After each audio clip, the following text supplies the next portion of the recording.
Nalnish's horse refused to go farther. The spotted mare had carried him through Apache raids and cavalry pursuits, across rivers swollen with winter melt and desert stretches that claimed weaker men. But now she planted her hooves in the sandy wash and would not be coaxed forward, her ears swiveling toward something he could not yet perceive. He dismounted, letting the reins fall loose. 27 winters of tracking had taught him to trust what his horse feared. The wind carried scents of creosote and sage, but underneath, something else. Something that made the hair on his arms rise. Then he heard it. A sound so thin it might have been the cry of a hawk, except hawks did not weep. Nalnish moved through the mesquite grove with the silence his grandfather had beaten into him as a boy, each step placed with the care of a man who had survived by never being seen. The crying grew louder, more desperate, until he rounded a massive tree trunk and stopped. A baby, bound to the gnarled mesquite with strips of hide, small fists beating the air as she wailed. Her dark hair was matted with sand and tears, her tiny face red with exhaustion. But it was the feather tucked behind her ear that made Nalnish's breath catch in his throat. An eagle feather, pure white with a single black tip, exactly like the one his sister Ayana had worn the day the soldiers came. His hands shook as he cut the bonds, and for a moment he was 12 again, watching blue-coated men thunder through their camp, hearing his sister's scream cut short by rifle fire. The feather had been a gift from their father, blessed by the medicine man, worn only on sacred days. The baby's crying softened as he lifted her, her small fingers grasping at his shirt. She could not be more than 6 months old, her limbs thin but not yet starved. Someone had left her here recently, within the day, perhaps less. Nalnish looked around the grove, reading the story written in disturbed earth and broken branches. Boot prints, too large for Apache feet. Horse tracks heading south toward the settlements, and scattered near the tree, beads from a broken necklace. Traditional Apache work, but not from any band he knew. The baby made a soft sound and nestled against his chest, her breathing evening out. He found himself rocking slightly, a motion that came from some buried memory of watching his mother with his youngest brother. "Where are your people, little one?" He whispered in Apache, then in Spanish, then in the English the cavalry had beaten into him during his years as their scout. But the desert kept its secrets, offering only the whisper of wind through thorns and the distant cry of a red-tailed hawk. Nalnish adjusted his grip on the child and walked back to his horse, his mind already calculating distances to the nearest settlements, water sources, the likelihood of finding anyone who would take in an Apache baby. The mare nickered softly as he approached, no longer skittish now that the immediate danger had been addressed. But as Nalnish fashioned a sling from his spare shirt to carry the baby, he felt a strange weight settling in his chest, heavier than responsibility, deeper than duty. The feather in her hair caught the afternoon light, and he was 12 again, reaching for his sister's hand as the world exploded into smoke and screaming. This time, he would not let go. The baby slept against his chest as they rode south, her breathing steady against the rhythm of the horse's gait.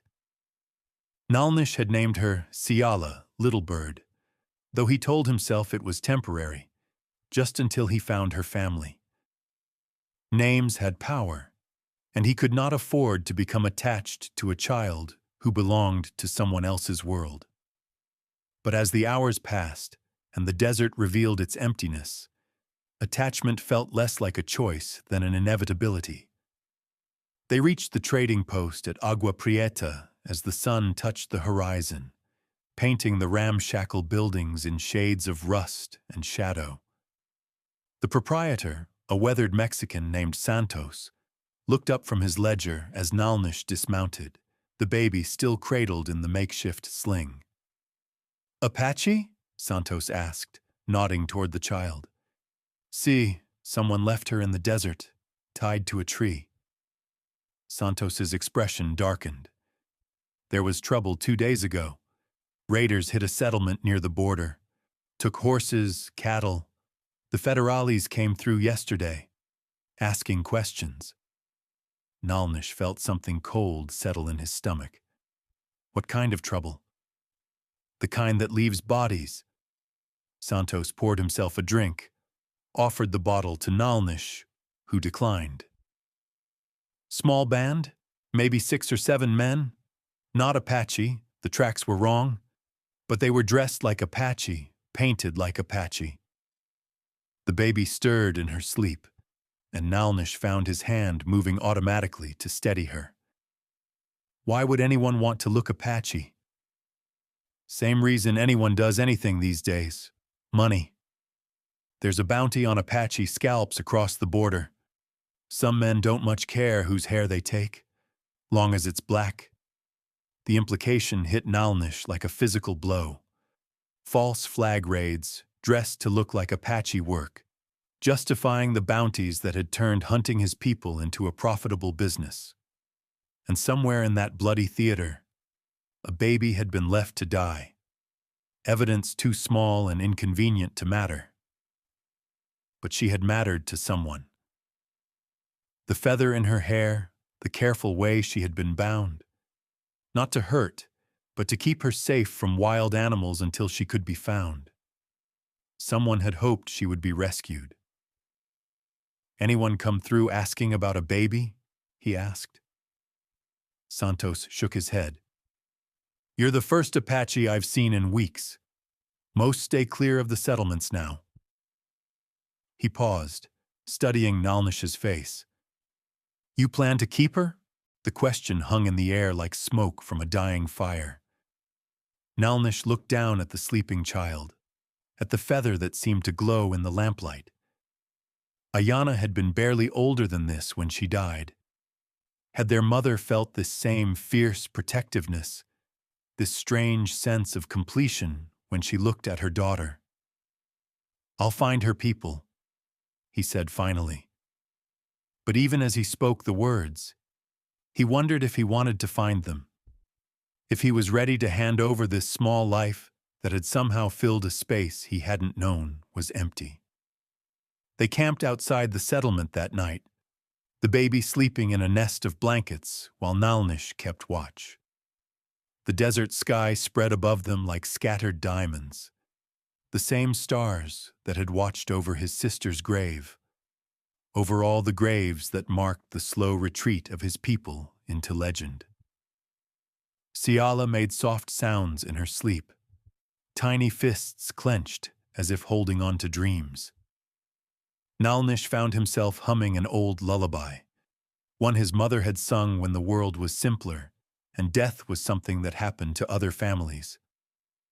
Near midnight, the baby woke hungry and crying. Nalnish had anticipated this. He'd traded for goat's milk and a small bottle at the trading post, but feeding her proved more complicated than he'd expected. She fussed and squirmed, milk running down her chin, until finally she latched onto the bottle and drank with desperate enthusiasm. As she fed, her dark eyes fixed on his face with an intensity that seemed impossible in someone so young. One tiny hand escaped her swaddling and grasped his finger with surprising strength, and Nalnish felt something shift in his chest.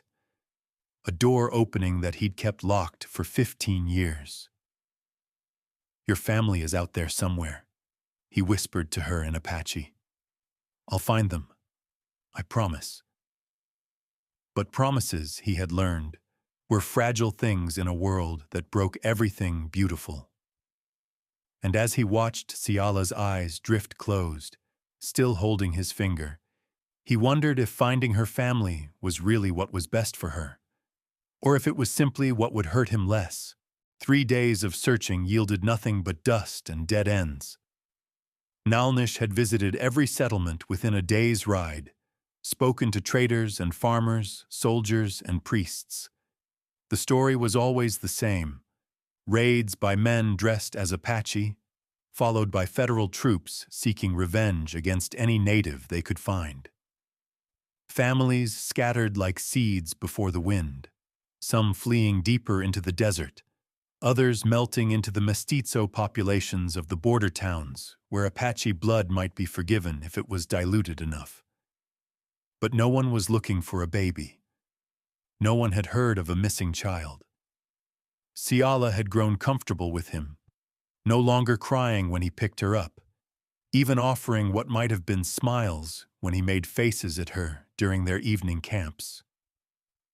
She ate well, slept peacefully against his chest while they rode, and seemed to find wonder in the simple things: a butterfly landing on his hat, the play of firelight on the canyon walls, the sound of his voice singing the old songs.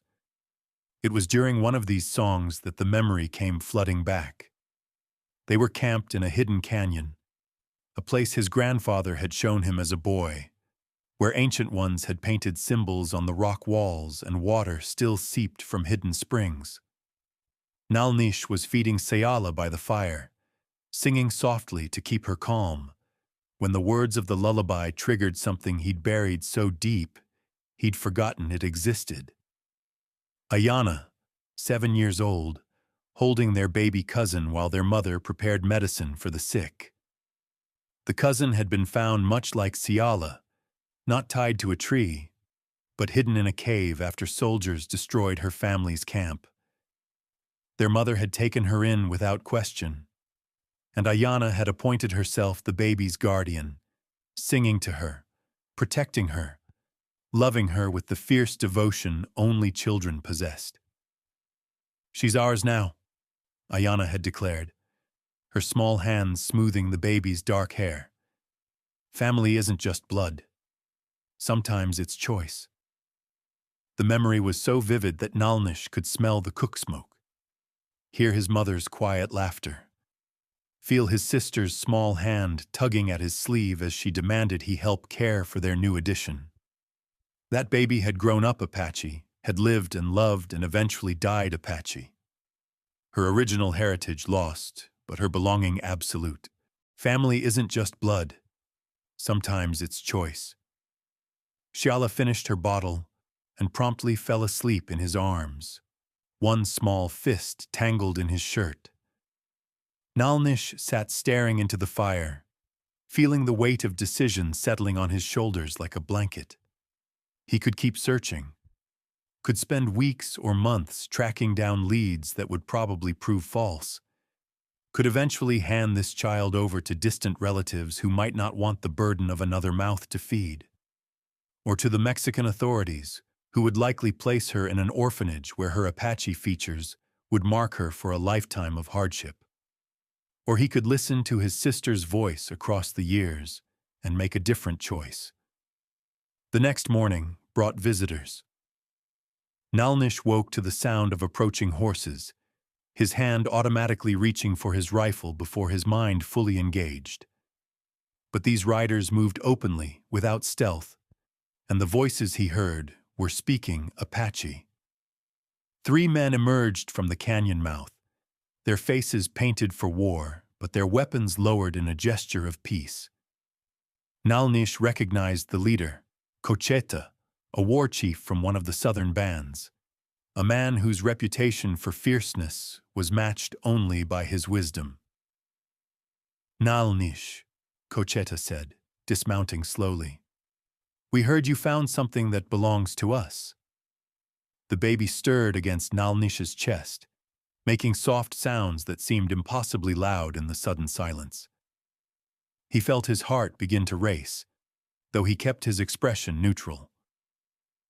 "This child was abandoned," he said carefully, "left to die in the desert." "By men who killed her family," Cocheta replied. "Men who thought they could dress like Apache and blame us for their crimes. But some things cannot be hidden from those who know how to look." One of the other warriors stepped forward, an older man with silver threading his braids, his eyes fixed on the baby with an intensity that made Nalnish's grip tighten protectively. "Her name is Itzel," the old man said softly. "She is my granddaughter. Her parents—" He stopped, swallowed hard. Her parents died trying to protect the others when the false raiders came. They hid her in the desert, hoping someone would find her before the coyotes did. Nalnish felt the world tilt slightly, as if the earth beneath his feet had shifted. This was what he'd been looking for, what he'd told himself he wanted. The child's family come to claim her. So why did it feel like dying? "The feather in her hair," he said, his voice rougher than he'd intended. The old man nodded. "A sacred thing. Her mother's. It was blessed for protection." His eyes met Nalnish's. "It seems the blessing worked." Cochetta moved closer, his expression gentling as he looked at the baby. "We are grateful, brother. There are so few of us left. Every child saved is a victory against those who would see us fade into memory." They were right, of course. This was how it should be. Family reunited, the child restored to her people, the circle completed. But as Nalnish looked down at Siala, at Itzel, sleeping peacefully in his arms, he felt something inside him break. She was not his sister. She was not his daughter. She was a responsibility that had fallen to him by chance, nothing more. But she had been his for 3 days, and 3 days could change everything. "She's been no trouble," he said, the words feeling like stones in his throat. "Sleeps well. Eats well." "You've done well by her," the grandfather said, reaching out his arms. "I can see she trusts you." And that, Nalnish realized, was the cruelest part of all. Nalnish placed the baby in her grandfather's arms and watched his world split in two. Itzel fussed briefly at the transfer, her small hands reaching back toward the man who had been her entire world for 3 days. But the old man spoke to her in soft Apache, his voice carrying the particular cadence of lullabies and love songs, and gradually she settled against his chest. "She knows you," Nalnish observed, trying to keep his voice steady. "Children remember more than we think." The grandfather, who gave his name as Niley, replied, "Blood calls to blood, even across silence." But as he spoke, Itzel turned her head toward Nalnish, her dark eyes seeking his face with an intensity that made his chest ache. She made a soft sound, almost a question, as if asking why he had stepped away. Cochetta watched this exchange with the careful attention of a man who had spent his life reading the spaces between words. "You've grown attached to her." It wasn't a question, and Nalnish didn't pretend otherwise. 3 days is long enough to care what happens to someone. And what do you think should happen to her? The question hung in the desert air like heat shimmer, distorting everything around it. Nalnish looked at the 3 warriors, at the baby in her grandfather's arms, at the vast emptiness of the landscape that had claimed so many of his people's children. "She should be with her family," he said finally. "Yes," Cochetta agreed. "But which family?" Nayeli shifted the baby higher on his shoulder, his weathered hands gentle but uncertain. "I am old," he said quietly. "My wife died 2 winters ago. My sons are dead. I have a sister in the northern settlements, but she has her own struggles, her own children to feed." "The child would be cared for," Cochetta said. But there was something in his tone that suggested care and love were not the same thing. Nalnish felt his sister's voice whisper across the years. Family isn't just blood. Sometimes it's choice. "What if—" he began, then stopped, the words too large and too frightening to speak aloud. But Nayeli was watching him with eyes that had seen 8 decades of loss and survival, and those eyes held understanding. You would take her? Raise her as your own? I don't know anything about raising children. No man does, until he must. Nayeli looked down at his granddaughter, his expression soft with remembered pain. Her parents would want her to live with someone who loves her, someone who would die before letting harm come to her. I barely know her. You knew her well enough to search for 3 days instead of leaving her at the first settlement. You knew her well enough to give her a name. Nayeli's eyes crinkled slightly. What did you call her? Siala, little bird. A good name, a strong name. The old man was quiet for a long moment, then looked up at Nalnish. I could demand her back. She is my blood, my responsibility. But I am too old to chase a toddler through the brush, too tired to sit up with a sick child, too set in my ways to learn new songs. Itzel chose that moment to reach toward Nalnish again, her small voice making sounds that might have been his name if names could be learned in 3 days. She knows you, Nayeli said simply, and you know her. Cocheta stepped forward, his expression serious. This is not a decision to make lightly. The child would be yours in all ways, to protect, to teach, to love, but also to lose if the world proves too harsh for small things. Nalnish thought of his sister, of all the children who had died because there hadn't been enough adults willing to stand between them and the darkness. He thought of the empty years since Ayana's death, years spent moving through the world like a ghost, belonging nowhere, responsible for nothing. And he thought of the way Itzel had grasped his finger that first night, holding on with a strength that seemed to say, "Don't let go." "I'll take her," he said, the words falling into the desert silence like stones into still water. Nayeli nodded and stepped forward, placing his granddaughter back into Nalnish's arms.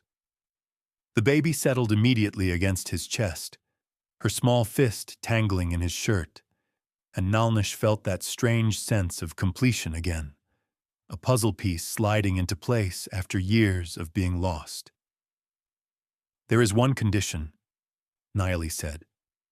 "She must know where she came from. Her mother's name was Itzamna. Her father was called Joaquin. They died with honor, protecting their people. She'll know," Nalnish promised, "and she must know she has family beyond you.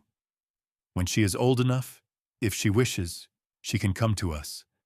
We will always have a place for her." "I understand." Cocheta placed a hand on Nalnish's shoulder. "You have given us a gift today, and you have received one. May you both prove worthy of it." They left gifts, jerky and cornmeal, a small rattle carved from mesquite wood, a blanket woven in traditional patterns. But the greatest gift was the one they took with them, the knowledge that somewhere in the vast, harsh world, an Apache child would grow up loved and protected, carrying forward the songs and stories that were the true wealth of their people. As the riders disappeared into the desert shimmer, Nalnish looked down at the child in his arms, no longer Siala or Itzel, but something new, something that belonged to both names and neither. "Well, little one," he said softly, "I suppose we'd better figure out how this works." She looked up at him with eyes that held the wisdom of all small things that survive against impossible odds, and for the first time in 15 years, Nalnish felt truly alive. The eagle feather in her hair caught the afternoon light, and somewhere in the desert wind, he could swear he heard his sister's laughter. "Family isn't just blood," the wind seemed to say. "Sometimes it's choice, and sometimes, if you were very lucky, it was both."